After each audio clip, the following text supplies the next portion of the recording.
श्री स्वामी समर्थ। आपल्या हिंदू धर्मात या उपवासाला खूप महत्त्व आहे। तर आजच्या व्हिडिओमध्ये मी तुम्हाला नागपंचमीचा म्हणजेच भावाचा उपवास कधी करायचा, कसा करायचा, तसेच या दिवशी या उपवासाला काय खावे, काय खाऊ नये, हा उपवास कोणता पदार्थ खाऊन सोडावा। तर श्रावण महिन्यातील पहिला सण असतो तो म्हणजेच नागपंचमी। श्रावण महिन्याच्या शुक्ल पक्षाच्या 5व्या दिवशी नागपंचमी हा सण साजरा केला जातो।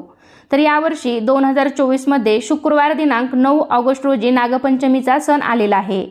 तर आपल्याला नागपंचमीचा म्हणजे भावाचा उपवास हा श्रावण चतुर्थीला करायचा आहे आणि पंचमीला सोडायचा आहे। म्हणजेच नागपंचमीच्या आदल्या दिवशी हा उपवास आपल्याला धरायचा आहे। म्हणजेच नागपंचमीच्या आदल्या दिवशी आपल्याला हा उपवास करायचा आहे। गुरुवारी 8 ऑगस्टला हा उपवास आपल्याला करायचा आहे आणि नागपंचमीच्या दिवशी आपल्याला हा उपवास सोडायचा आहे।